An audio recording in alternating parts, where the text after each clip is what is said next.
0.2% returns right now on our first 4 years. The industry standard is 20 to 60%. 20 to 60% is what's being sent back because most of the time people just don't know what they're buying or don't know where to get the right size and then get surprised when they receive it and send it back, right? So that's where all the logistics costs involved in it as well. Welcome to Chain Reaction, the podcast for the supply chain and logistics industry. If you enjoy this conversation, don't forget to like and subscribe so you never miss an episode. Welcome back to a Chain Reaction podcast. I'm Michael, CEO of Flox Logistics Marketplace. This podcast brought to you by Flox as a way to engage with logistics and supply chain professionals. We explore ideas, people, and challenges that are shaping the industry. Before we begin, though, please subscribe to the channel. It helps us grow. It helps us reach more people who value these kind of conversations. Today, we're joined by Pim Vellenga, head of operations at Batch London, as a growing fashion brand that addresses quite a interesting and growing and exploding niche in the market. Pim is rethinking the fashion supply chains through a zero inventory and made-to-order model. Pim, great to have you here. Thank you. Pim, I'd like to start with kind of the journey. I understand. I know that you mentioned earlier that you have an engineering background, but you had a variety of other kind of creative and other jobs, but now you are running operations for a fashion brand. How did that journey begin? How did you get into your current role at Batch London? Well, as you said, like while in engineering school and like afterwards as well, my first real job was with a company that makes artworks for public space, which are these big installations that go into train stations, public squares, airports, and whatnot. Which, to be honest, I maybe spent 5 to 10% of my time doing the actual design and engineering work, and like 90% of the time getting that massive artwork somewhere it's supposed to be. So like unintentionally, like from the get-go, like 90% of my job was getting the pieces in place, getting them to the right place, right? So unintentionally, indeed, like most of my job became supply chain logistics in that sense, because having the idea is one thing, making it actually happens is where the operation comes in, right? And where the supply chain becomes real. So from that point on afterwards, I got more and more involved with startups, bounced around a bunch of bigger, smaller startups and scale-ups. And last year, I was getting married. For all the days and events for our wedding, I was looking as well for a suit for the day before. And that's when I stumbled across Batch and actually was a customer before I became an employee. Loved the product so much that I kept on talking with the founders, saw the challenges they were facing, and just, threw my hat in the ring and definitely thought I could add some value. Well, that's an interesting story and a fascinating one. Absolutely. So you became a customer, and then you loved the product, and then you just got into the business, which is no. This is really a very good, great endorsement to Batch, and I 100% understand exactly what that might feel like. But it's interesting. I mean, talking about the Batch. London. I've used to be a management consultant. I used to wear suits to days every day, especially with clients. But it's like over time, it's migrated to become more of a relaxed kind of, we lost the ties first and then the open collar, that kind of stuff. And then since I've set up value chain, so I've don't wear suits. I don't wear suits to work. I wear casual, but the business casual, and we talked about that. The business casual is exploding market. However, you are pursuing a very, I would say, non-traditional supply chain model. And in my understanding and my limited knowledge of fashion is typically there are two models, as either fully bespoke, made to measure, tailored, I don't know, Savile Row type stuff, or it is mass produced, or it's produced to stock very often in a low cost locations, and then shipped, and then it's put onto shelves and sales and all the rest of it. And you are actually making to order. So can you talk a little bit about that, and why and how did you come up with that idea, or how that idea came about, and what are the pros and cons of it?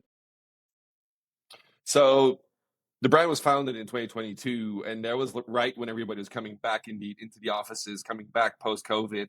And indeed, like you said, like the business but also then like, let's say smarter casual wear had changed a lot, right? We moved indeed from suits to people wearing just a shirt, open shirt, or a vest or something like that, right? There was like a lot of combinations out there that were moving away from the suit, and the suit market has been shrinking as well year on year for the last 25 years at least.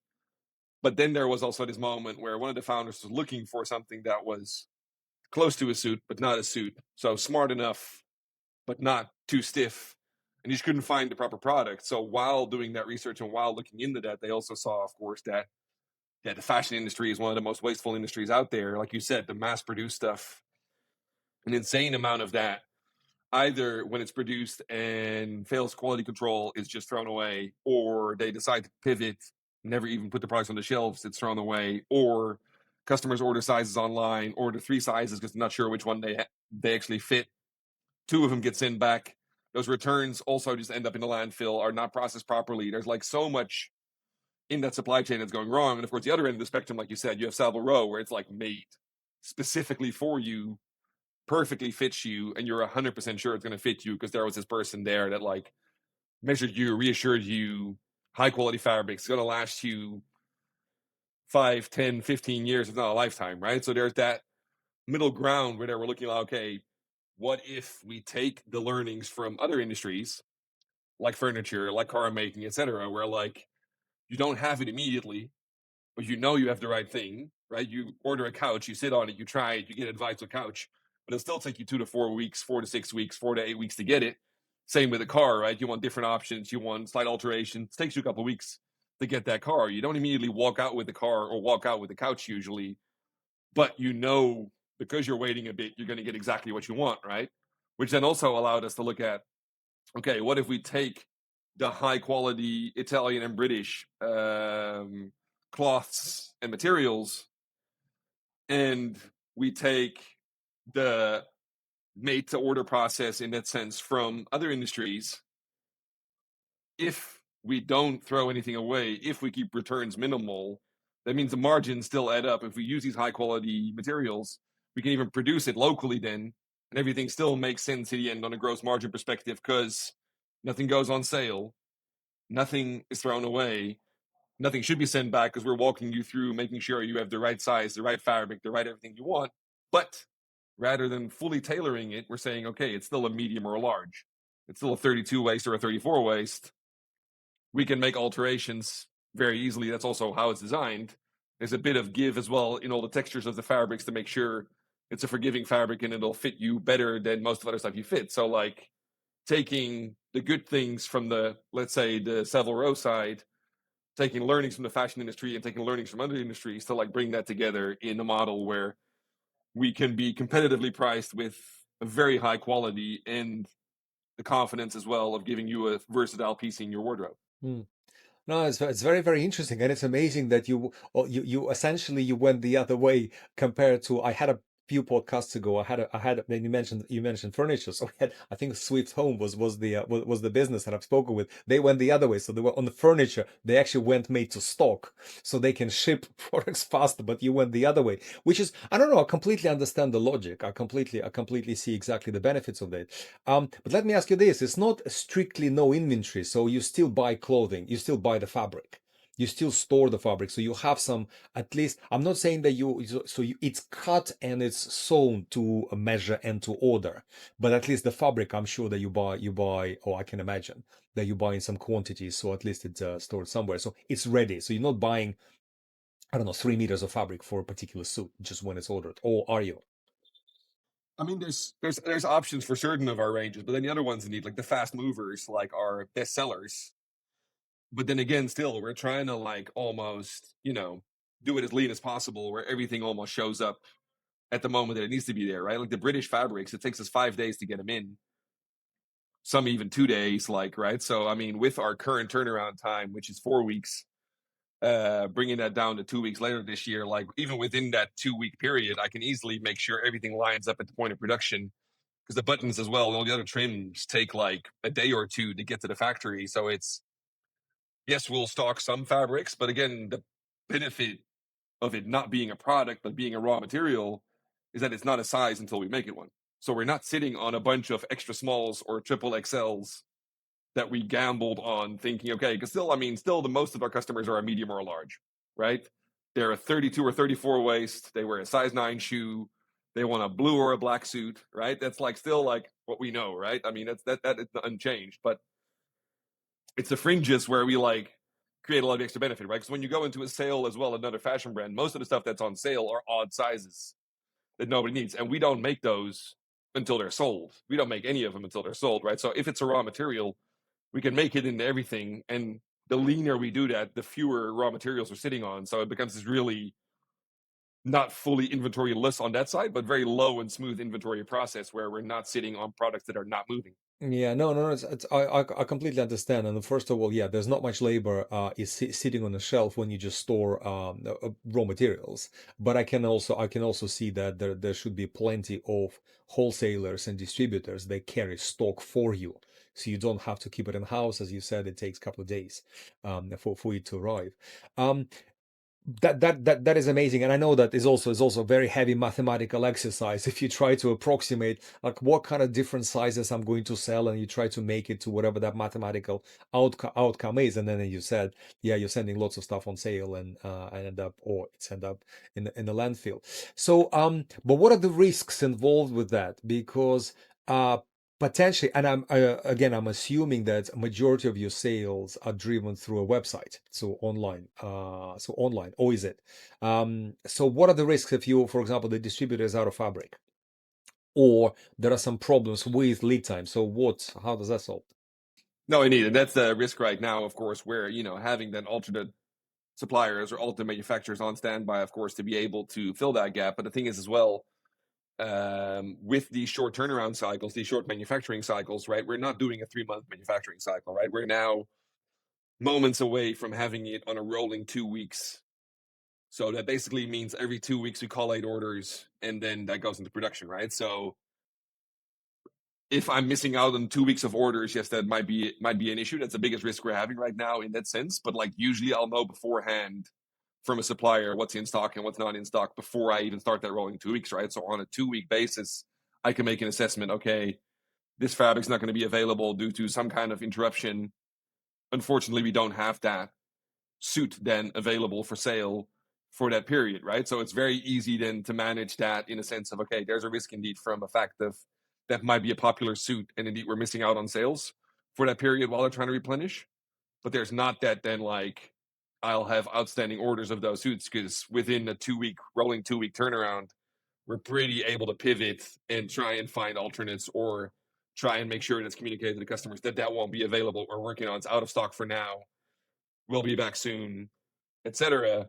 But at the end of the day, that same with, like, of course, the manufacturers. If something happens there, having that network then available of multiple suppliers, multiple manufacturers, not betting everything on one horse, is critical to make sure that everything keeps moving. Yeah.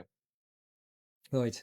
But I can imagine that the most critical bits are whatever the eye sees, as in like the outer fabric and the furniture, the buttons.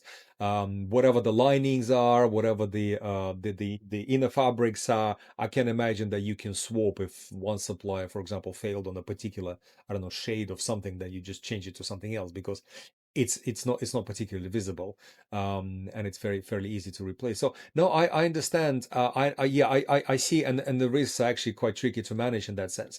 But when we're talking about also kind of the hyper local manufacturing and production time, so you do manage the production, the capacity of the stores within somewhere close to London, I suppose, since the word hyper local. In London, yeah. So we're currently manufacturing in North London, and we have a couple of other partners lined up in London or in like the Midlands. So, but that's a fact with, like, if you want to keep that 2-week turnaround a thing, anything, of course, after manufacturing will slow you down, right? As you know, when you produce something in the Far East, they'll take you, well, up to 3 months, right, to get it here. So, I mean, any step you take either really increases the bill of your, costs, or the timeline will become unfeasible, right? Because I mean, yes, I can have it made in the Far East and then air shipped back, but that my cost of goods is not going to make any sense anymore, because I'm paying more in shipping than manufacturing, right? So there's this thing where like that balance then of having, of course, higher cost of labor and higher cost of production, but doing it hyper locally and having that quick turnaround, and then all the logistics cost and distribution cost afterwards is relatively low. You have no import, you have no, you know, long shipping costs, because it's literally then a van driving up or like a truck driving up from the factory in London to the distribution center, either in the Midlands or to the store in London. It's very short and clean lines that you're then running and very quick turnaround. Then, but that's also then when we expand, when we go outside the UK, we would need one in Europe, we would need one in the US. And that's where it's interesting to see how much still like high skill labor there is in actual clothing manufacturing, even in these markets where you wouldn't expect it. Like when we say we're made actually in London, people are like, what? In London? It's like, yeah, like literally 45 minutes cycle north is where our clothes are being made. Like we're less than an hour away from the factory. Is like something that people almost don't comprehend anymore, even though these industries, of course, were very prominent in the 19th and 20th century and just moved, of course, gradually during the 20th century to different places because the bigger companies dictated that, right? But there's still a lot of skill available. Mm. No, I completely understand, and the business model that makes perfect sense. I mean, yeah, if you're Primark, and that maybe it's easier to kind of think, or Zara, you think about collection and you ship it from Far East, you dump it on the market and then see how it goes. With your business model, yeah, it makes sense to have it local. But the trade-off is then it becomes a bottleneck. I mean, we talked about earlier that kind of the traditional suits market volumes are declining, people wearing less and less suits. It's like special occasions and so forth, but that's it. But the casual or business casual suits, a bit smarter attire, but is a bit more casual at the same time, more comfortable, is exploding. Uh, your production capacity is then becoming a bottleneck. So how do you manage? How you address these risks and how you manage these trade-offs?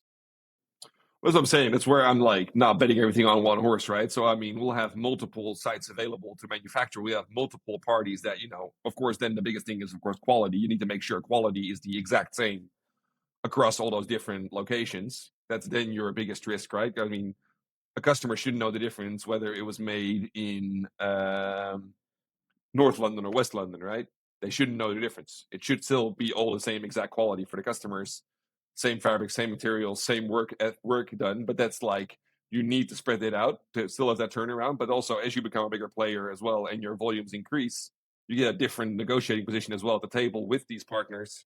Because I mean, of course, starting off, we were just this small company being slotted in between other production capacities in these factories. Right now, we're becoming more and more critical. That's also why we're able to negotiate a rolling 2 week coming from a rolling 4 week, because we're having more volume to keep keep the line going, keep the production going.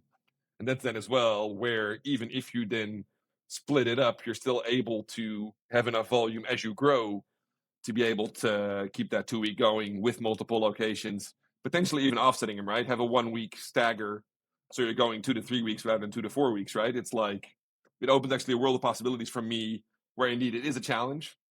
And it is not the way that most companies would work, right? You'd rather have as much capacity at one factory as possible to get the lowest rates. For me, it's more about being able to deliver that quality, deliver that turnaround time, and be able to make that promise to the customers that they're getting this like versatile piece at a very high quality at a competitive price. You are listening to Chain Reaction.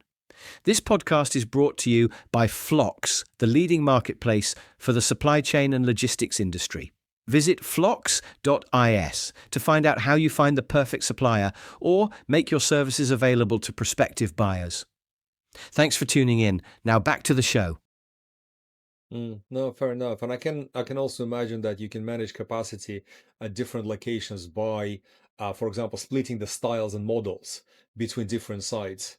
So that will allow you to kind of get the efficiencies and the training and the skills in one place, focused on a particular, I don't know, few lines, and then other lines could be done elsewhere, and they don't overlap. They don't necessarily kind of cross-pollinate. But you keep the production in house because that's obviously this is your kind of know-how in the sense of the how the styles and how the fabrics, not how the fabric, how the suits are made. we're working with external partners, right? It's also about finding the right fit every time, making sure that they understand what expectations are. And you go, of course, through an entire teething process of months to try and make sure they fully understand what our expectations are. And like you said, some of them specialize more in coats and jackets, other ones in suits, other ones in shirts. There's these like indeed this web as well, but there's definitely some overlap where you can like play around with your overall capacity as well. But specialization also does help indeed to hit your minimum order quantities more easily if they're dedicated to certain products.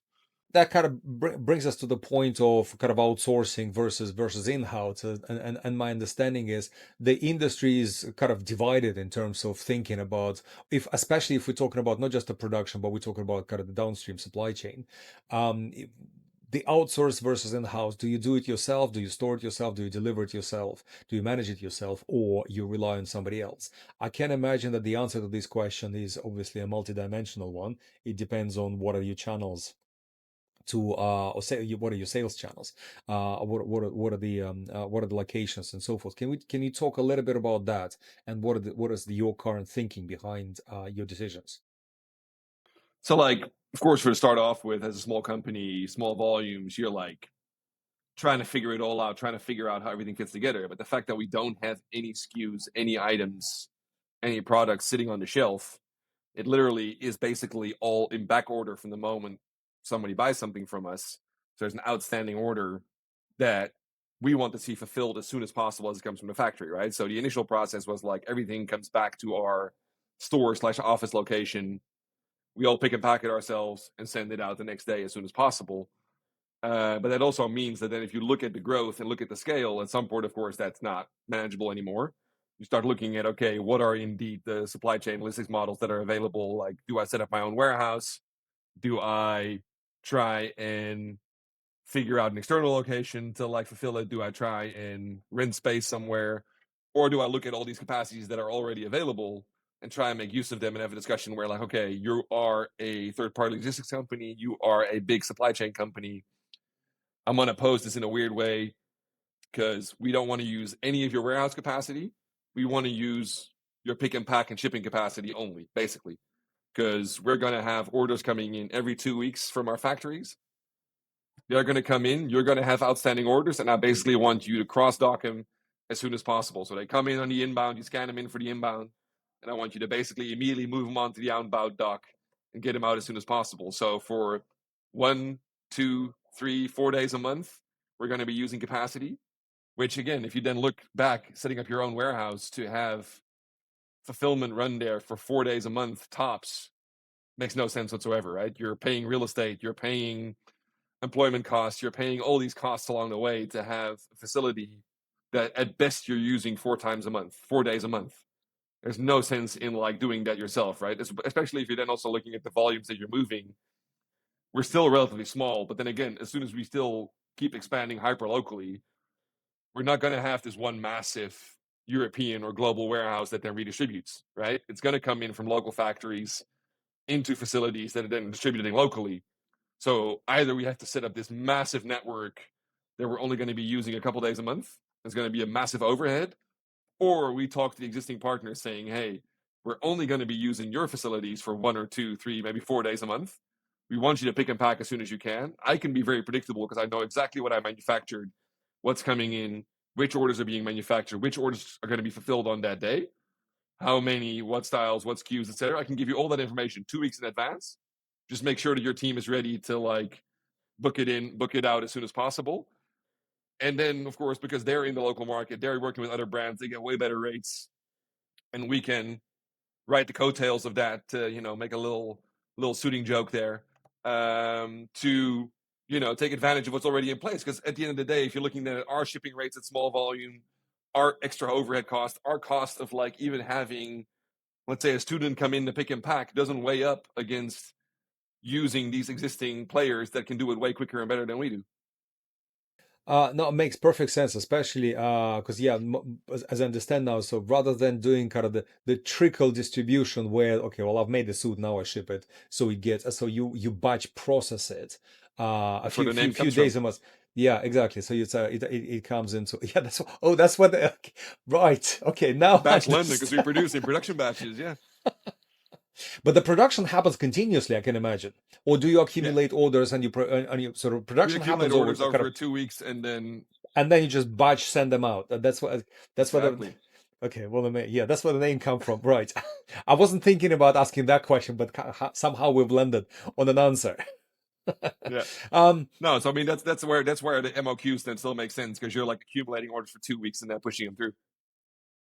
No, perfect. And in that sense, is obviously it's absolutely makes perfect sense to outsource these operations because again, as you said, there's no sense of putting a massive capacity that will be idle.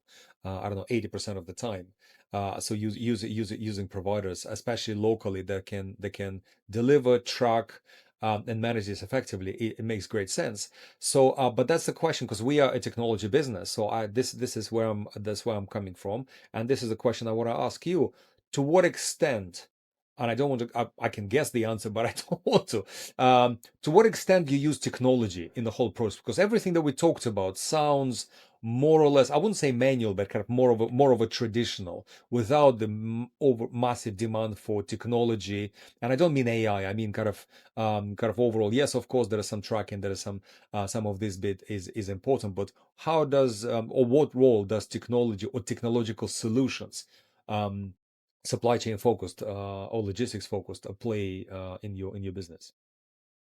So I mean, for me, like you said earlier on as well, like I mean, to mitigate risks, that's where most of it plays a part, right? Because I'm trying to forecast still, I'm trying to make everything line up to this like perfect point where everything comes together. Like ideally, it'd be like the car manufacturing where everything shows up right at the right time to like be put in the car and nothing sitting still for as long as possible, both to mitigate risk, but also to make sure that waste and standstill is minimum as well, right? We're not over consuming anything. Everything is like as seamless of a point as possible. And then also afterwards, making sure that all that communication flows through from basically the starting point of placing the order for the materials all the way through to getting it shipped to the customer.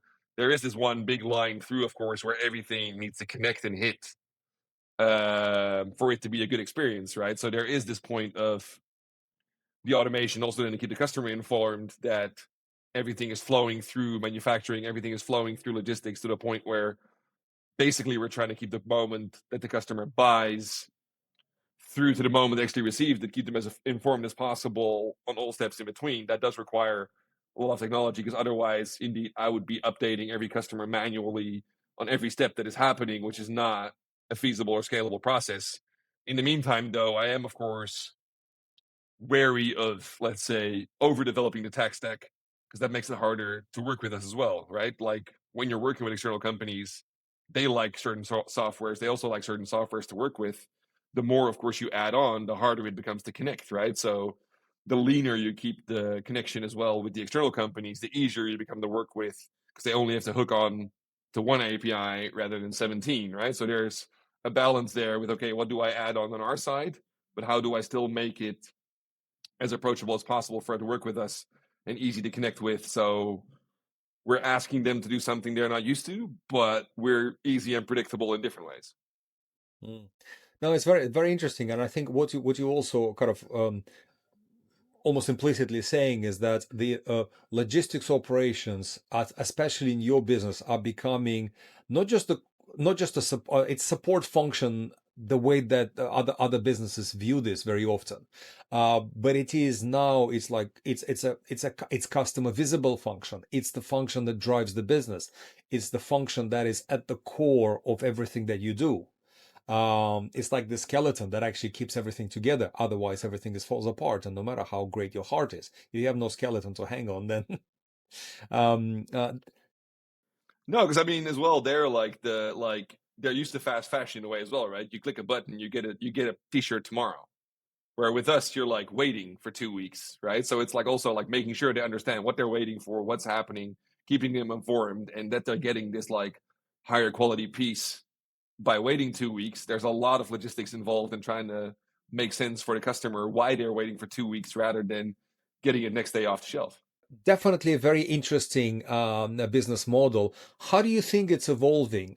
Do you think that more customers, or sorry, more businesses like in fashion will be leaning towards something similar that what you're doing, or how do you think it will evolve? I mean, your business will evolve if if your volume grow 10 times, for example. I mean, if the volume grows 10 times, then that actually, shortens my lead times, right? I can, if my volume grows 10 times, I can produce within days, right? It doesn't take that long to actually make a garment, which is one of the things that I think is maybe misunderstood as well. Like the amount of like labor time actually in it is not as high as you think. It gets into a production line, it gets into a factory, it gets slotted in for manufacturing. That's where most of the delay comes in, right? Getting the fabric and the buttons and everything actually on the table is what takes the most time, right? So some more companies, indeed, especially starting companies, are trying to like do a half and half almost, trying to play like, a bit off the shelf and a bit made to order. So you see a bit of a shift, but I think we're still like a bit at the cutting edge where they don't understand that, or at least the industry doesn't seem to understand yet what the benefit is if you do get the scale and you're producing hyper locally, what actually you'll get back for it. And also then, of course, the sales product process beyond that, where you make sure that people get the right size. Because most of the returns right now as well, we're on 0.2% returns right now on our first 4 years. The industry standard is 20 to 60%. 20 to 60% is what's being sent back because most of the time people just don't know what they're buying or don't know where to get the right size and then get surprised when they receive it and send it back, right? So that's where all the logistics costs involved in it as well. You pay for a package that goes out and comes back. Any partner will charge you for receiving it back, processing it back, as well as sending it out and also shipping it back and forth. You're still paying for that. There's so much cost involved as well that you're losing that you're not actually seeing when you're buying it. But that's something that the industry is just taking for granted and part of the process. Where I feel like if we do scale 10x, that we will also get a spotlight in the sense of like, hey, there's different ways of doing it, and 0.2% is a lot healthier than 20% because we are actually, engaging a different way with our customers and making the product in a different way, making more considerations to make sure that it doesn't happen. Well, but it also sounds to me, and I know precisely kind of firsthand how much returns my household does, and my ladies tend to buy a couple of sizes because you never know when it says size Exactly. 12 or size 8 or size 14. Like, yeah, you don't know what you're getting, No, and then you have to buy a couple and then return them, and then even if it says it's a free return, no, the price has been baked into exactly. whatever you paid in the first place, which is yeah, exactly. So what you're doing is to a large extent also has kind of the social impact as well. We're not stressing out delivery networks. We are saving people's times, or you guys are saving people's times. Not to process return, not to go back to the post office, not to do a lot of tryouts, not to do shipments back and forth, not to waste time and effort of somebody's repacking and thinking whether we're going to resell it or not. So this, which is great, and there's quite a few challenges that are associated with your business model, and we talked about that. So I think we kind of as a closing question that I like asking my guests is, you've seen kind of the firsthand kind of the realities of running and scaling the fulfillment operations, and in your business in particular. So if you had a magic wand, and if you can wave it and make an instantly problem disappear, kind of one of the persistent challenges in operations or something. So what would it be?